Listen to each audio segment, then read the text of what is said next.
before Rama Avatara, Parshurama Avatara, before that Vamana Avatara.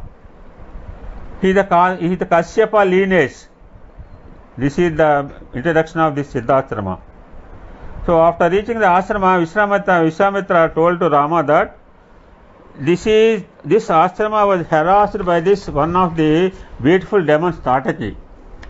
Now we are going to see that Tataki, that she is very powerful woman. She is having 100 elephants power. You have to kill her. Immediately Rama said no, because she is a female.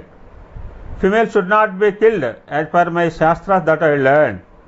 Here Vishwamitra told that she is a demon.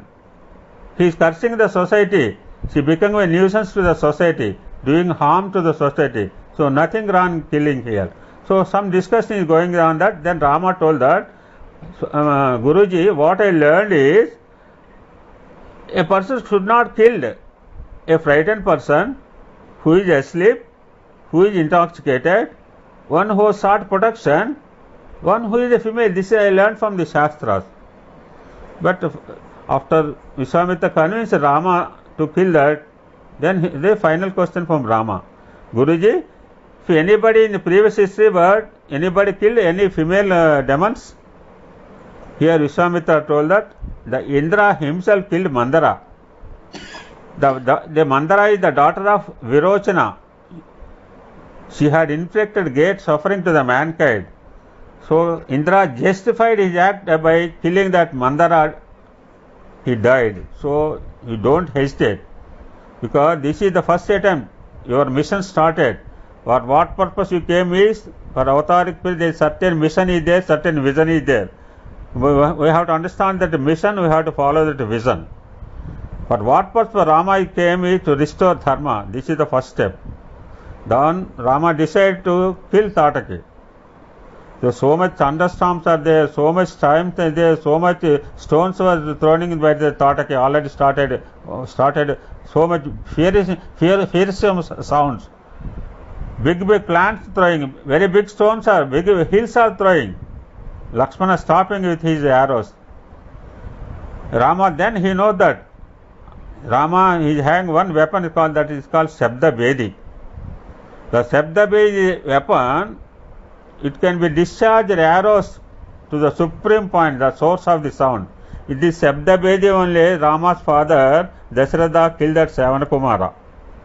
For that he got the punishment. With that punishment only, he is crying Rama, Rama. By crying Dasharatha, it's not my subject, but by situation I am telling. The Dasharatha also used that Shabdabedi weapon. He thought that some deer is there, actually that's Savanakumara. That Savanakumara's parents given the curse that just like me your son,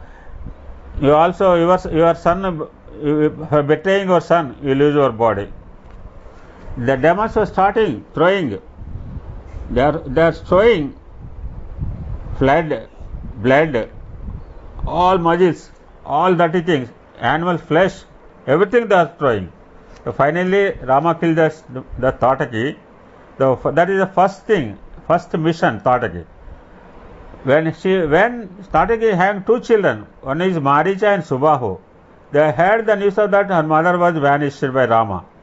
Now they came to attack this Yajna. They came to Siddhasra. They are also pouring rain with fire, blood and stones. Here Rama used Manasa Astra.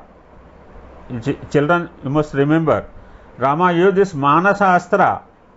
This Astra hurled Maricha to a distance of 100 miles. Maricha was not killed. Rama then released Agneya Astra. That Astra killed Subahu. Subahu was killed, Maricha was thrown away. Maricha will come again later. So then again so many followers of the Subahu came. Then Rama used this Vayu Astra.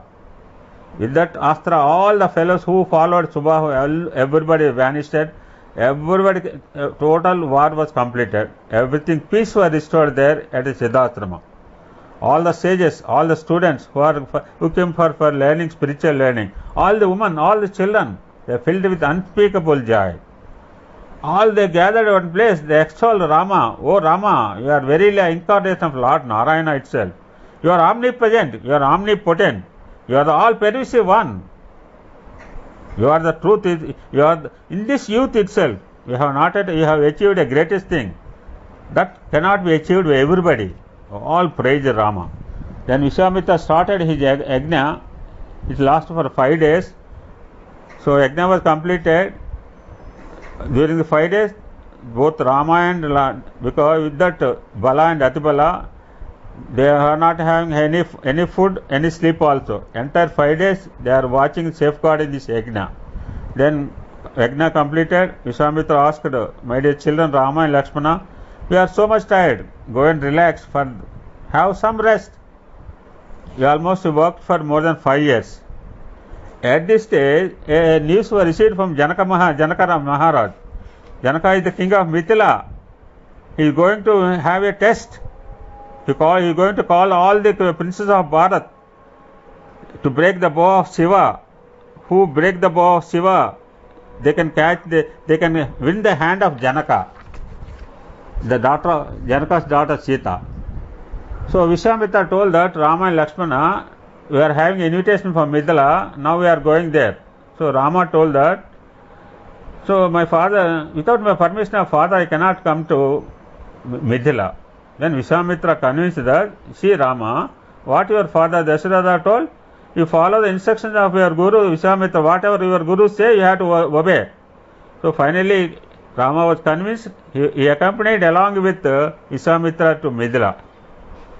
On the way, Vishwamitra has given all his weapons, powerful weapons like Gandaka, Dharmaja, Dharmaka, Vishnukula and Brahmaku. They are all the mastery archery of all his weapons he has given to Rama, because it's all needed for Rama and for future. He knows Vishwamitra what is going to be happen in future. He forecasts the future, he has given all his archery. So Vishwamitra, he knows that all the persons held that Siddhasrama, they know that Vishwamitra will never return to Siddhasrama. They are also following with this, not only human beings, the birds, the animals, that were so much, Vishwamitra has shown lot of compassion when he was there at Siddhasrama. The birds and animals also following this two princes of Ayodhya. During their journey, they passed through this Gautama Maharshi's ashrama. There one stone is there waiting for the arrival of Bhagavan Rama.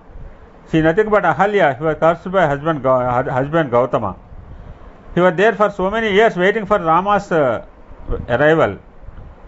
He was cursed, then told that Narayana will come in the form of Rama. You have to wait, just like motionless stone like that. This Rama's feet were touched, she became normal woman. She touched the feet of Rama. She became, at that time this Gautama Maharshi also arrived. Now he has seen, accepted the purified Ahalya. With the touch of the divine touch of the Rama's feet, the Ahalya's was all the sins were vanished. Now she was become purified Ahalya. So all the Gautama Maharshi, everybody follow Lakshmana, Rama, all accompanied, they are following to Mithila. The arrival of Rama and Lakshmana, whom they are like two lion cubs in the streets of Mithila Nagara, it created a sensation. The people admired with the beauty, the handsomeness of the two princes. The Janaka know that Vishwamitra is coming along with two small kids. Janaka gone there, invited them, he has done all the courtesy to be done, he has shown lot of hospitality, they have given beautiful mansions for rest. Rama here, one more important thing we must understand. Rama is pretending as though he was tired and lay down. How is Rama is? Just like Shilli Baba.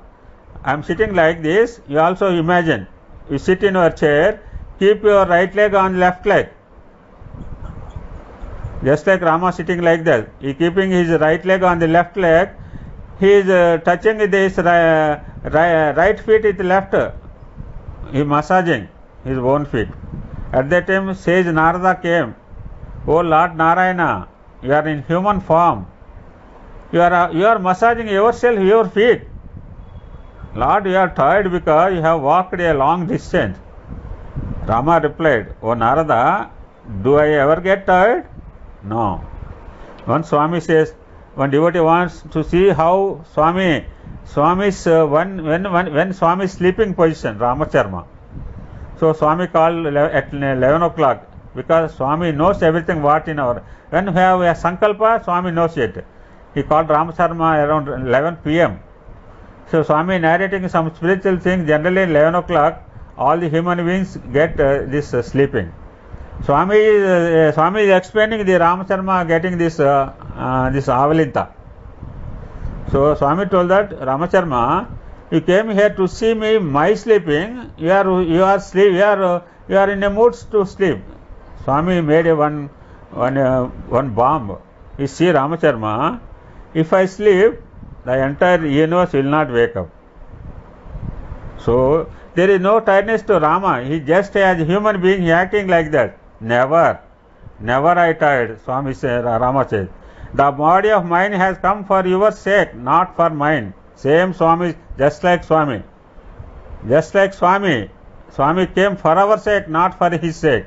What Swami has done for the well-being of the human, whatever the effort, whatever the activity, whatever the service, there is no selfishness in the entire body of Bhagavan. With this human body of mine, I am just behaving like a human being. Here the power of Maya, Swami beautifully explained. Why God came? Paritranaya sadhunam vinashaya chatuskar dharma samstapana sambhavani yuga yuge. To restore dharma only, the nirakara nirguna swarupa take certain form. To restore dharma, because in this creation, all the living beings exist in this world, they follow their dharma, except the human being. We are forgetting our dharma. What we have forgotten, to bring back the avatar, the divinity comes in the form of avatar. To bring set right, Girijanulu, Harijanulu, Sirijanulu, Sarijanulu Jayagavacha. This is Swami avatar. Girijana, tribals, Harijana and Sirijana means the fellows who were filled with money. Everybody wants Sarijana to make set right. That is Swami's avatar. To set right all of us, Swami came. This Maya is thickly blanket illusion. Will become blind. Our eyes were filled with thickly, this called retina. If we remove that, or cataract, just like cataract, we cannot find the divinity. We are in illusion. Our eyes were filled with a thick curtain. That's called illusion. We can't see the reality. Yashoda is like that. Vishwamitra are like that. Isaramba also like that. They are unable to understand the divinity in front of them. Here Swami says a beautiful example. Once Balarama, this is related to Balarama Krishna. Balarama complained to mother Yashoda, Amma, Krishna is eating mud. Yashoda called, he want to know the truth. Hey, little Krishna. Then Krishna told, O mother dear, am I an infant, or a foolish one, or a mad one, to eat mud? You must underline these words. Am I an infant, or a foolish fellow, or a mad one, to eat mud? Question mark. That means these very words speak related that I am a divinity I am the divinity